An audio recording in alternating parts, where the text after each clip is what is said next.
आज सकाळ ओबीसी मोर्चामध्ये आपण आलेलो आहोत आणि आज या ठिकाणी भरपूर संख्येनं ओबीसी बांधव या ठिकाणी एकत्रित आलेले आहेत। आपण या ठिकाणी जे आलेले ओबीसी आहेत त्यांना विचारूया की या मोर्चा संदर्भात काय मत आहे आणि आपण कशासाठी आलेत। आपलं नाव काय?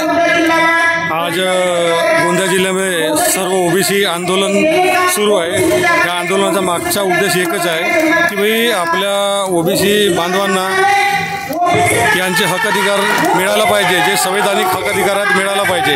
पण सत्तेमध्ये जे बसले आहेत मनुवादी लोक किंवा आपल्यामधून जे निवडून गेले आहेत हे लोक समाजाचे एकही मुद्दा न घेता फक्त मनुवादी पक्षांचेच किंवा मनुवादी लोकांचेच मुद्दे समोर आणतात आणि त्यांच्यासाठीच अदानी अंबानीसाठी काम करत असतात। त्याच्यामुळे समाजाचा विकास होणार नाही आणि त्याकरता आपल्याला आपल्या व्यक्ती आणि आपला व्यक्ती निवडून देण्याची गरज आहे आणि सत्तेमध्ये पाठवण्याची गरज आहे। जोपर्यंत आपला समाजाचा बहुजन समाजाचा राजा राहणार नाही तोपर्यंत समाज ताजा होणार नाही।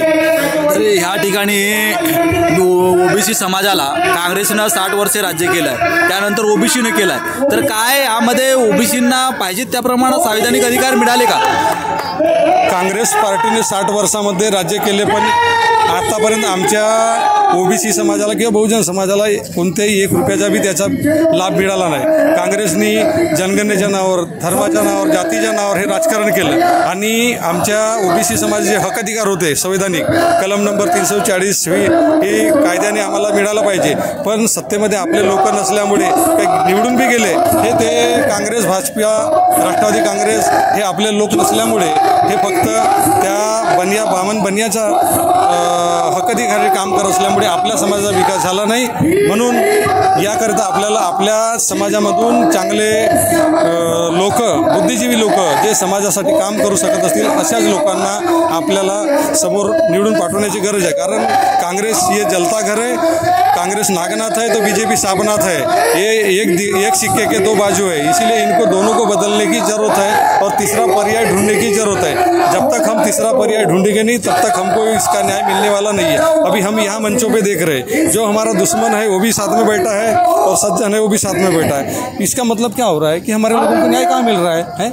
न्याय कहाँ मिल रहा है? हमारे लोग हैं क्या वहाँ पे? हम उनको बुलाते हैं, वो जहाँ उन्होंने आंदोलन करना चाहिए आंदोलन वहाँ करना चाहिए या वहाँ बोलना चाहिए, वहाँ नहीं बोलते और इधर पब्लिक में जाके बोलते हैं। और यहाँ आने के बाद में ये कोई न्याय देने वाले हैं क्या? वो न्याय देने वाले नहीं है अपने को। इसीलिए अपने लोगों को, अपने आदमी को बिठाना चाहिए और अपने आदमी के साथ में जो भी कुछ न्याय की अपेक्षा रखना चाहिए। इतना बोल के अपने मैं 2 शब्द समाप्त करता हूँ। जय भीम, जय काशीराम जी, जय शिवराय, जय फुले। में आया है और यहाँ ओबीसी का बहुत बड़ा मोर्चा है। अपन यहाँ पूछने जा रहे हैं कि ओबीसी जो हमारे युवा साथी है इनसे पूछते हैं, आपका नाम क्या है?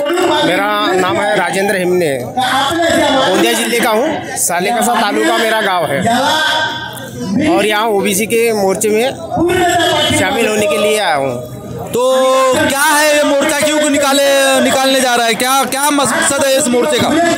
हमारा 52% आरक्षण है और ये 52% आरक्षण कुछ लोगों ने खाए हैं तो हमारा हक हमको यानी मिलने को होना, हमारा हक हमको मिलने को होना, हमारा हक कोई खा नहीं सकता। लेकिन आप मराठा का आंदोलन है और जो नेता विधान भवन में बोलना चाहिए वो यहाँ आकर तुम्हारे जनता को संबोधित करने से क्या फायदा होगा? नहीं होगा ना, ये तो अभी यानी टेलर है जी, अभी तो नागपुर में और मुंबई में पिक्चर बाकी है। अभी ऐसा आंदोलन करेंगे और मेरा कहना ये है जैसा 52% ओबीसी है 52% ओबीसी है, उसके बाद में समझो ग्राम पंचायत के सदस्य, उसके बाद में ग्राम पंचायत का सदस्य,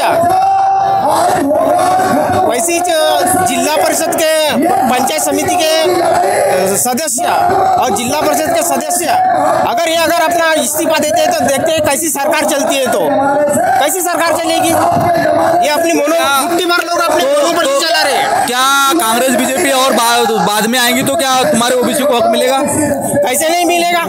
मिलेगा, लेके रहेंगे हम।